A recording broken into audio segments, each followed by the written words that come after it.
Alors, shalom peuple de Yahweh, shalom. Une fois de plus, je suis content d'être avec vous. Je vais faire très court parce que je voudrais intervenir sur un sujet sur lequel il faudrait que les enfants de Dieu comprennent la puissance et l'autorité dont ils sont investis. Vous savez, la Bible, ses écritures ont divers niveaux d'être compris. Pour certaines personnes, les écritures sont juste un papier journal avec lequel ils peuvent se nettoyer quand ils vont peut-être au petit coin. Mais pour certaines personnes, en tout cas pour nous autres, ça c'est la vie, ça c'est la puissance. Comme l'apôtre Paul pouvait dire que la prédication de l'évangile est la puissance de Yahweh pour le salut des nations. Vous savez, à des moments, quand on dit aux gens, ayez de bonnes pensées, ayez de bonnes attitudes, ayez de bonnes intentions, à des moments, les gens pensent que nous leur demandons juste de pratiquer une certaine forme de religion. Je vais vous expliquer certaines choses. La puissance que vous êtes capable de manifester dans le monde spirituel est un facteur proportionnel de ce que vous êtes capable de sacrifier dans le monde. C'est un facteur proportionnel de ce que vous êtes capable de sacrifier dans votre chair.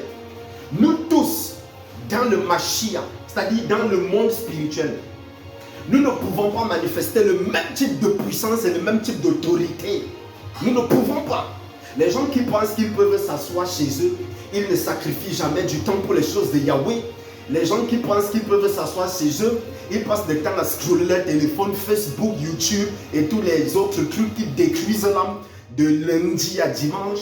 Et les gens là seront toujours surpris que mais pourquoi certaines personnes manifestent un type de don et d'autres ne manifestent pas un type de don? Pourquoi certaines personnes manifestent la puissance et d'autres ne manifestent la puissance? Beloved, je vais vous dire, nous ne pouvons pas manifester le même type de relâchement de puissance. Plus haut tu veux partir dans le monde spirituel, plus bas tu dois descendre dans la terre. Qu'est-ce que ça veut dire? Ce sont les principes spirituels. Personne ne peut s'élever à moins qu'il ne meure.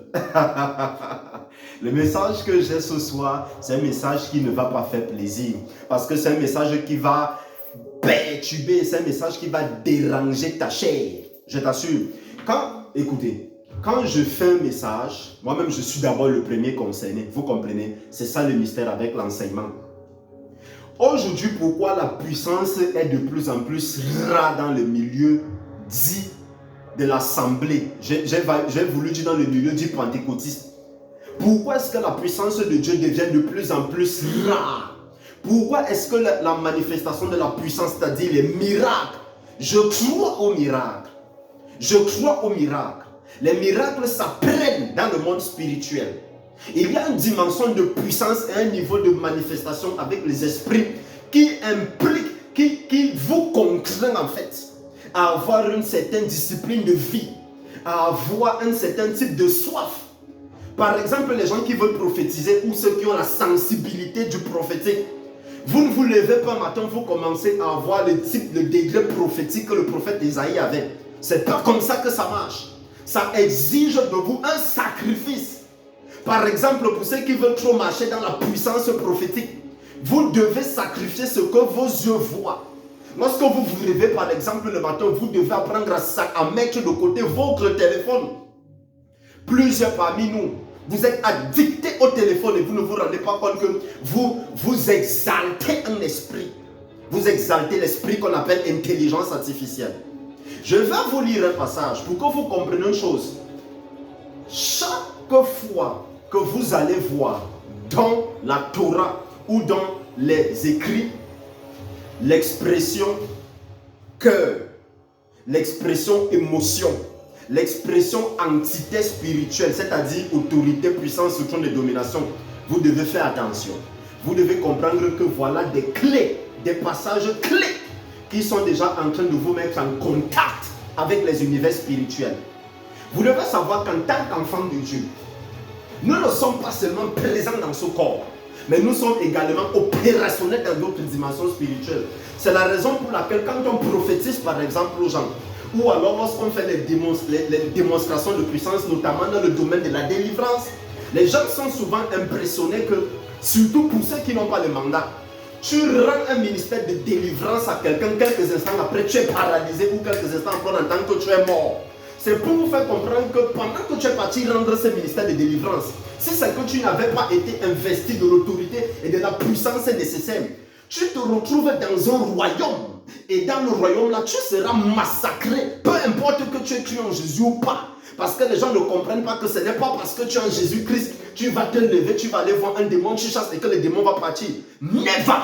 Ce n'est pas comme ça que ça fonctionne. Vous devez comprendre que la dimension d'autorité que tu vas manifester dépend de la profondeur, de l'intimité que tu as avec Mashiach. Ça dépend encore de combien tu es capable de sacrifier des choses pour Mashiach. Tu fais combien d'heures de prière? Combien de temps est-ce que tu passes à étudier les Écritures? Est-ce que tu sacrifies tes ressources, c'est-à-dire ton argent, pour acquérir les documents qui vont t'enseigner la spiritualité? Pour acquérir les documents qui vont t'enseigner la marche dans le spirituel? Voilà autant de choses. Et puis les gens seront surpris. Et puis les gens vont se faire des jalousies. Et puis les gens vont s'empoisonner. Pourquoi? Éphésiens chapitre 6, le verset 12. Car nous n'avons pas à lutter contre des êtres de chair et de sang, mais contre les puissances, contre les autorités, contre les pouvoirs de ce monde des ténèbres et contre les esprits du mal dans le monde céleste.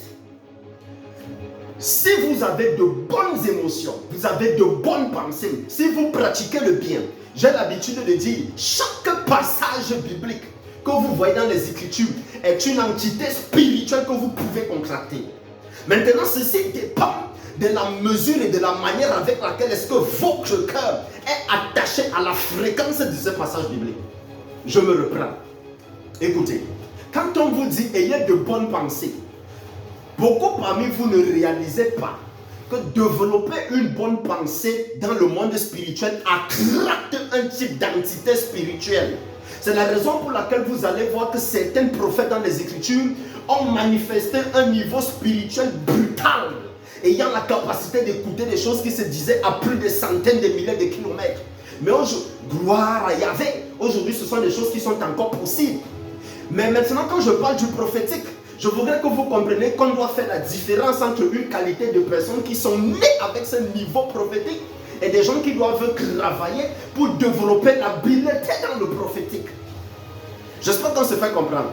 Quand on vous dit ayez le cœur pur, méditez toujours sur ce qui est bon, c'est parce que plus tu vas méditer sur ce qui est bon, plus tu vas méditer sur ce qui est pur, tu vas attirer vers toi les êtres qui fonctionnent à la fréquence de pureté que tu as. Et je vais te dire un mystère spirituel, pas l'esprit de Yahweh, pas l'esprit de Mashiach.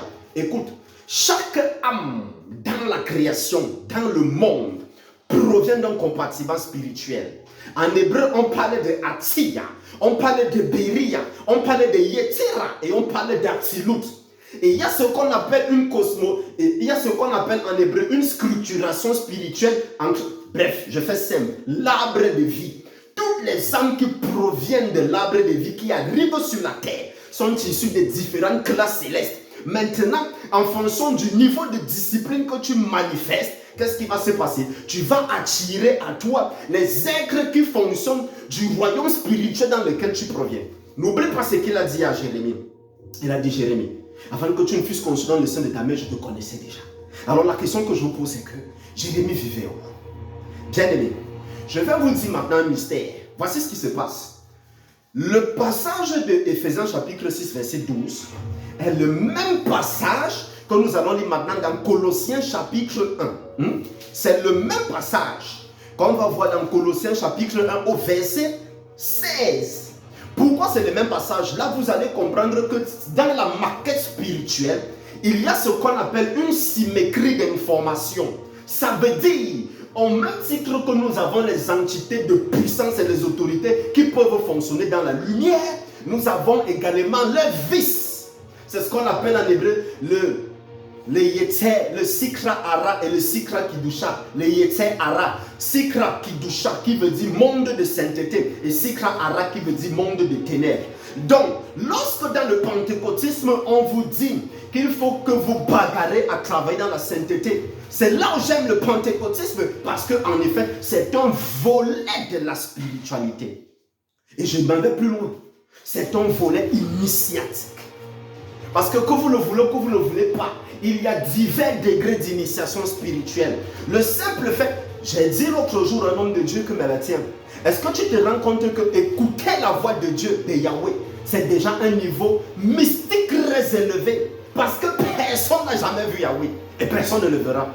Ça révèle déjà le degré de mysticisme auquel tu es attaché. Tu écoutes Yahweh. Vous pensez que c'est tout le monde qui se lève le matin qui écoute la voix de Yahweh? Je n'ai pas envie de me contredire parce que j'ai souvent l'habitude de dire que si quelqu'un me prophétise en disant j'ai écouté la voix de Yahweh, que je vais lui prouver que ce n'est pas Yahweh qui parle, ça c'est différent. Mais il ne faudrait pas que ce que je dise là, que ça vous perturbe. Je le dis souvent dans un contexte, dans le contexte d'un certain désordre que nous observons dans un milieu. Alors je m'en vais vous lire Colossiens chapitre 1, le verset 16. Écoutez ce qui est écrit. On dit, car c'est en lui, lui qui est mis pour qui? Lui qui est mis pour Mashiach, que toutes choses ont été créées. Dans les ciels. En hébreu, quand on parle de Shamaïm, vous devez comprendre 7 dimensions de cieux. Dans les cieux, comme sur la terre, les visibles, les invisibles. Maintenant, les mêmes choses que l'apôtre Shaul a cité plus haut dans Éphésiens pour parler des esprits contre lesquels nous avons à combattre, ce sont les mêmes choses qu'on dit qu'en lui, les choses ont été créées. En lui, c'est qui? C'est-à-dire Mashiach. On dit les trônes, les seigneuries, les autorités, les puissances. Est-ce que vous comprenez maintenant? Si tu passes le temps à entretenir les pensées de haine, je vais te dire une vérité. Le cœur, retiens ce que je vais te dire, écris ça dans un bic. Écris ça dans un... autant pour moi, écris ça dans un papier, tu colles dans ta chambre. Le cœur de l'homme est rattaché à sa main. Je reprends. Le cœur d'un homme ou d'une femme est rattaché à sa main. Ce que tu médites est ce qui va s'extérioriser au travers de tes actes. C'est la raison pour laquelle je te donne un secret. Pour juger spirituellement d'un individu, il faut juger les actes qu'il accomplit. Non seulement les actes qu'il pose, qu'il accomplit. De 2, il faudrait que tu juges la sphère spirituelle des événements qui arrivent toujours dans sa vie.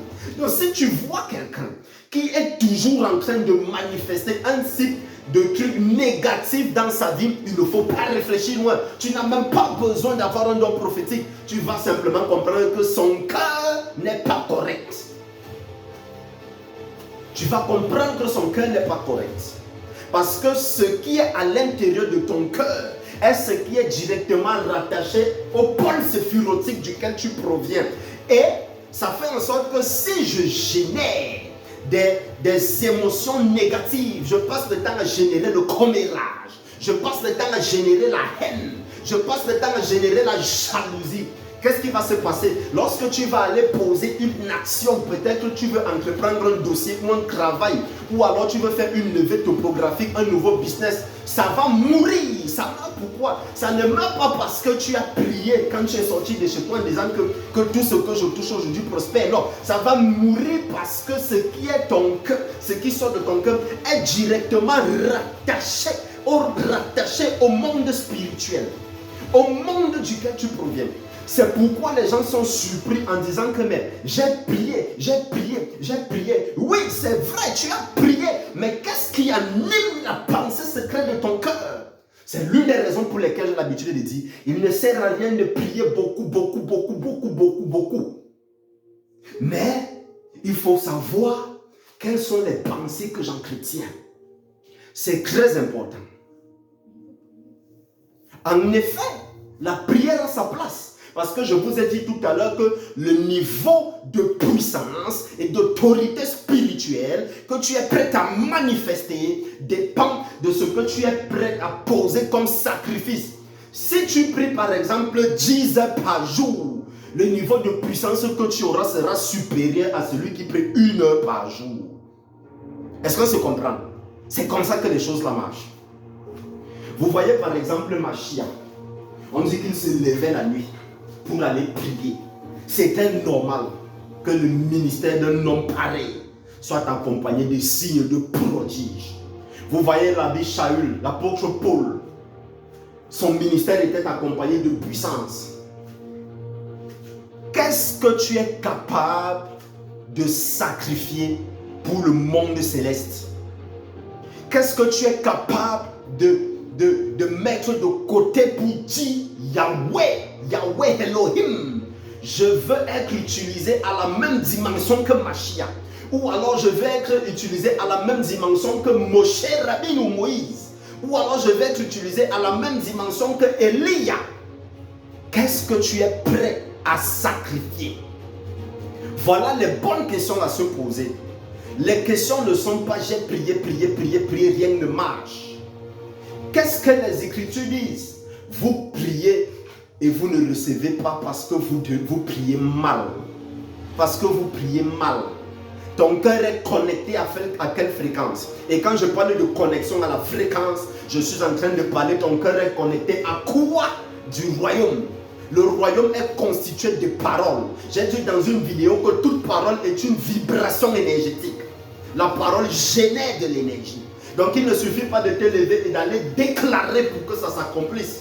Non seulement tu vas aller déclarer pour que ça s'accomplisse, mais quel est le carburant, le moteur spirituel qu'il y a derrière la génération de ta parole? C'est pourquoi plusieurs sont surpris. Je m'en vais maintenant dans le couloir prophétique pour expliquer des choses aux gens qui sont dans ce domaine et qui ne comprennent pas, ou alors aux gens qui veulent fonctionner dans le prophétique. Vous savez, notre corps est typiquement fait à l'image de ce que nous sommes en esprit. Vous ne comprenez pas. Je vous choque. Même votre apparence physique traduit ce que vous êtes en esprit. Ceux qui ont compris ont compris. Vous pouvez orienter votre âme dans un niveau prophétique où n'importe qui vous approche dans un rayon de 10 mètres, vous avez déjà scanné sa vie. Ce sont des choses réelles. Ce sont des choses réelles. Ce ne sont pas des racontages. Ce ne sont pas des racontages.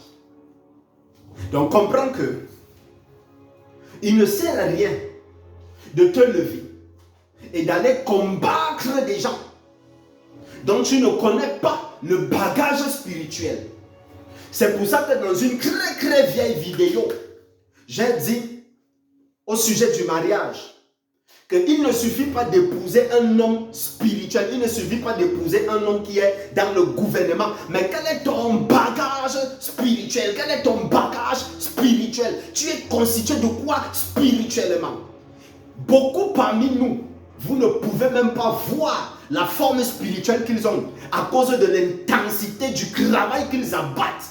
Il y a tel enseignement, il écoute. Il y a tel document, il lit. Il y a tel nombre d'heures de prière, il fait. Il y a tel serviteur de Dieu qui dans la vérité qui est imparti, il est imparti. Ça fait en sorte que tu ne connais pas sa constitution spirituelle.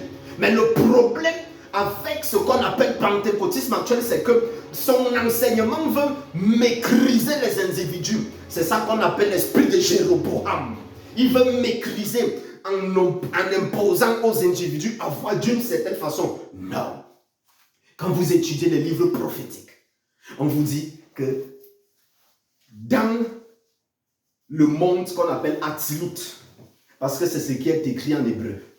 Dans le monde, dans le livre d'Ézéchiel, c'est Atzilut en fait. Il est écrit que il vit des aigles qui avaient des images. En même temps, on ne sait pas si c'est le taureau En même temps, on ne sait pas si c'est l'aigle. En même temps, on ne sait pas si c'est l'homme. En même temps, on ne sait pas si c'est encore quoi là. Il y a quel autre animal là? Parce que c'était 4 représentations spirituelles. Bon, le pentecôtisme a donné les interprétations qu'il a données en disant qu'on a 4 évangiles qui sont issus de ces différents 4 animaux. Bon, je ne sais pas. Moi, je ne sais pas. En tout cas, ce que je sais, c'est que nous qui avons plongé notre regard dans les textes mystiques juifs, ce n'est pas ça qui est écrit. Ce n'est pas ce que les Écritures disent. On aurait pu avoir 150 évangiles. D'ailleurs, pour ceux qui sont des fouilleurs, il y a plusieurs types d'évangiles. Mais les 4 que nous avons, s'ils ont été retenus, c'est à cause d'une certaine fiabilité. Je ne suis pas en train de dire que les autres ne sont pas fiables, mais je suis en train de dire que les autres, si vous êtes sûr que vous avez le bagage spirituel qu'il faut, parce que ne vous levez pas seulement et allez lire un document. Si vous n'avez pas les constitutions spirituelles que nous avons, vous allez devenir fou en lisant certains documents. Nous connaissons des individus qui ont été possédés en lisant certains types de livres. Ils sont possédés, ils sont fous jusqu'à aujourd'hui. Et même certains serviteurs de Dieu n'ont même pas la capacité de les délivrer. Parce que quand ils voient les esprits qui... Oh, pardon. Est-ce que je dois parler de la délivrance? Je veux que vous compreniez la puissance. Ça veut dire, en même temps, nous avons un royaume qui est constitué d'autorité, de principauté, de divinité, de seigneurie, de trône et de gloire. Négativement, dans l'autre côté, en symétrie, parce que j'ai dit que le monde spirituel fonctionne en symétrie, nous avons aussi les mêmes choses, mais en lumière. Maintenant, sur quelle fréquence est-ce que tu te branches? C'est ça qui fait la différence maintenant. Donc quand tu vois les Écritures disent que nous n'avons pas à combattre contre le sang, c'est pour que vous compreniez que tout ce qui existe physiquement tire sa substance du monde des esprits. Tout ce que vous voyez qui est réel là, c'est pour ça que l'expression réelle est bien dit. Tout ce que vous voyez qui est réel tire sa véritable nature et sa véritable source du monde des esprits. Donc, en t'attaquant à une chose physiquement, il faudrait que tu comprennes contre quoi tu t'attaques. Donc, quand il dit, vous êtes participants de la nature divine en Mashiach, tel Yeshua Mashiach est, tel vous aussi vous êtes. Ne te lève pas seulement et récite ce passage biblique. Tu dois comprendre ce qui implique ce passage biblique et tu dois comprendre les sacrifices qui vont avec ce passage biblique. Parce que manifester la statue de... D'ailleurs, personne ne peut manifester le niveau de Mashiach. Il faut qu'on se dise la vérité. Ne prenez pas la parole où il dit qu'un disciple accomplit comme son maître. Faites attention. D'abord, les Écritures, c'est une tradition. C'est une tradition. Donc si vous ne comprenez pas la tradition des Écritures, vous allez vous bourrer la tête. Vous allez vous casser la tête contre des panneaux. Imagine, c'est comme si tu roules avec une SUV. Tu es à 180 km. Tu vas foncer droit sur un panneau. C'est comme ça donc que les pentecôtistes fonctionnent avec les versets bibliques. Sans comprendre les contours d'un verset, la tradition du verset, la spiritualité derrière le verset. Les gars se lèvent. Oh, je n'ai pas confessé. Et voilà les résultats que nous avons partout dans toutes les communautés. Allez. Je tiens à vous dire une chose qui n'est même pas normalement dans le cadre de cette vidéo. Les démons ne finiront jamais. Ils ne finiront jamais d'être chassés. Je vous modifie.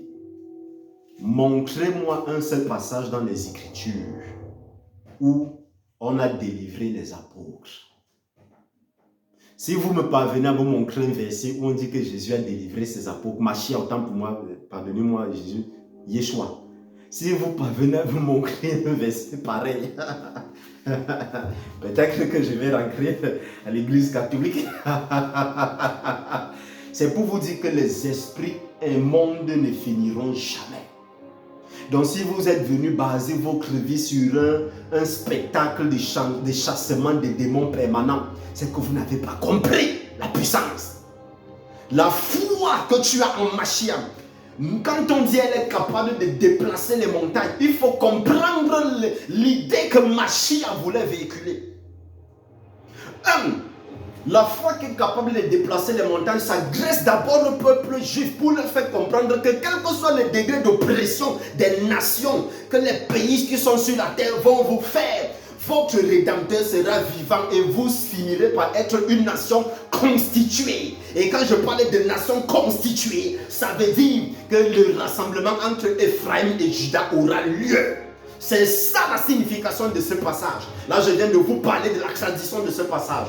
Maintenant, pour nous qui sommes des Goïm, c'est-à-dire des non-juifs, comment nous devons comprendre? Nous devons donc comprendre ce passage dans la dimension où, en effet, nous sommes toujours vainqueurs. Être toujours vainqueur ne veut pas dire que tu n'auras pas des moments de tristesse et de faiblesse et des moments de doute. Parce que toutes ces choses font partie du processus dans le Mashiach, dans le Yahweh. Ça fait partie du processus. Mais être toujours vainqueur veut dire que your Redeemer will lift you up. Et quand on dit qu'il te relèvera toujours, prends donc ça au premier degré comme les pentecôtistes prennent. Là, je te donne c'est-à-dire l'autorisation de prendre ça à ce niveau. Ainsi soit-il. J'espère que tu comprends. Nous n'avons pas à combattre contre la chair et le sang. Nous n'avons pas à combattre contre la chair et le sang. Nous n'avons pas à combattre contre la chair et le sang. Je prie pour toi. Je prie pour toi que là où tes aptitudes spirituelles, tes dons à capter le monde des invisibles, le monde des esprits, étaient enchaînés, que ce soit brisé maintenant. Pour quelqu'un qui avait déjà perdu la capacité à rêver, que cette capacité te soit restaurée maintenant. Que cette capacité te soit restaurée. Tu avais l'habitude de voir des visions du Tout-Puissant. Que cette capacité soit restaurée maintenant. Même si tu avais été initié dans le rêve en buvant de l'eau ou quoi que ce soit, que cette initiation soit brisée maintenant. Ne vous levez pas et allez faire les délivrances si c'est que vous n'avez pas la capacité, la charge spirituelle. Vous allez mourir. You go die. Parce que je vois les bêtises dans les assemblées. N'importe qui se lève, il impose les mains. Ok, oh. Imposons les mains. Imposons les mains. Si on vous montre un démon, pour vous qui chassez les démons là, quand on te fait voir un démon, vous n'aurez plus la force de chasser les démons. C'est là où vous allez vous poser la question que de quoi les Écritures parlaient en fait. Les esprits avec lesquels nous combattons, ce ne sont pas vos égos. Ce ne sont pas nos égos.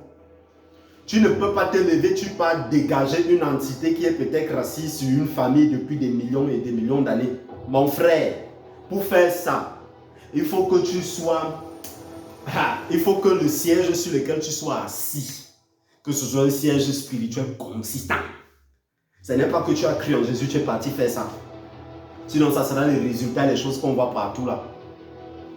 Je ne vais pas ouvrir les parenthèses ici pour parler des délivrances que nous avons déjà faites et que nous continuons de faire. Sinon, beaucoup auront peur. C'est pour vous dire quoi? C'est pour vous dire que vous pouvez être votre apparence physique comme on vous voit là. Mais votre charge, votre constitution spirituelle est consistante. C'est pour ça qu'on ne juge pas ce qu'on ne connaît pas. J'espère que je parle à quelqu'un. Donc quand on te dit, nous n'avons pas à combattre contre la chair et le sang, tu dois savoir que les attitudes que tu as, les gestes que tu poses, doivent être toujours en harmonie avec la pensée de Yahweh, doivent toujours être en harmonie avec l'esprit de Yahweh. Parce qu'il y a des endroits où tu vas arriver, il y a des situations dans lesquelles tu seras confronté, où c'est simplement parce que tu vas dire, ah, je laisse tomber. Juste parce que tu vas manifester cet esprit de longanimité, que tu vas détruire des forteresses spirituelles. Parce que vous pensez que tout se détruit avec le feu, le feu, le feu. Il y a des choses qui se détruisent simplement parce que tu as pardonné. Il y a des choses qui se détruisent simplement parce que tu as dit merci. Vous ne savez pas que le petit merci que vous allez dire va briser tout un cycle de vortex spirituel et d'imprécations spirituelles dans lesquelles on vous avait dit merci. Parce que vous croyez que les Écritures, c'est pour jouer. Ce n'est pas pour jouer. C'est la puissance. C'est la puissance. L'esprit qui accompagne les Écritures, c'est un esprit de vie. Et plus haut tu vas aller avec cet esprit, broda, tu dois sacrifier. Tu dois sacrifier. Tu dois sacrifier. Je vais prier pour des gens. Jean, le nom Jean. J-E-A-N. Je vais prier pour les individus qu'on appelle Jean. Jean. Contre toute forme d'accident à bord d'un type de véhicule précis. Ce ne sont pas les 4x4, ça sera des voitures un peu comme des... Pas des starlettes, mais un peu costaudes. Peu importe le genre qui fera cette vidéo, tu es dans ta famille et tu connais quelqu'un qui est Jean. Je ne cite pas une personne en particulier. Le nom Jean, ça sera de manière générale. Que tous les gens soient sous le couvert de Yahweh. S'il y a quelqu'un qui s'appelle Jean dans ta famille, la mort par accident n'atteindra pas ce Jean. Je déclare ainsi. Je déclare ainsi. Jean. Jean. Parce que pendant qu'on rend ministère, je vois seulement de manière générale Jean. Mais je peux expliquer encore plus en profondeur. C'est parce que je ne suis pas, je suis en ligne où je parle de certaines choses. Jean. Quelqu'un qui monte dans sa voiture, après pas cracher quelque part. Quand je parlais du panneau de circulation, où quelqu'un monte dans sa voiture à 180 degrés, c'est des gens que je parlais. Mais là, comme nous sommes en ligne,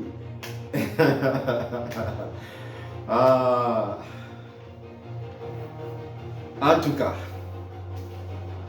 cas, c'est ici que je vais arrêter avec l'exhortation. J'espère que tu as compris. Prends ta marche avec le Créateur au sérieux. Les Écritures sont une prophétie certaine pour la nation d'Israël. Parce que chaque passage des Écritures est une prophétie permanente et éternelle de la nation juive. Maintenant, pour toi et moi, qui avons cru en Mashiach, qui avons été approchés de l'arbre principal qu'on appelle la Torah, l'arbre de vie, ces Écritures sont réalité. Ces Écritures sont vérité. Je t'encourage à prendre ces Écritures au sérieux. Je t'encourage à prendre ta vie spirituelle au sérieux. Je t'encourage à prendre ta vie de prière au sérieux. Je t'encourage à prendre tout ce qui est autour de toi au sérieux. Parce que personne ne connaît le devant. Le prophétique ne dévoile pas tout. Le prophétique, ce n'est qu'une bougie allumée dans un océan de ténèbres. C'est ça le prophétique. Donc ne venez pas poser les questions ici en disant pourquoi on prophétise, mais on ne voit pas tout, pourquoi on prophétise, mais on ne comprend pas tout. Personne qui prophétise ne peut tout connaître. L'enseignant qui te dit ça, c'est un enseignant qui vient du monde astro-négatif. Parce que Yahweh le Créateur, même à ses conseillers les plus intimes, ses esprits les plus élevés en dignité, il ne leur dit pas tout. Donc faites attention. J'espère que vous avez été bénis. Shabbat Shalom.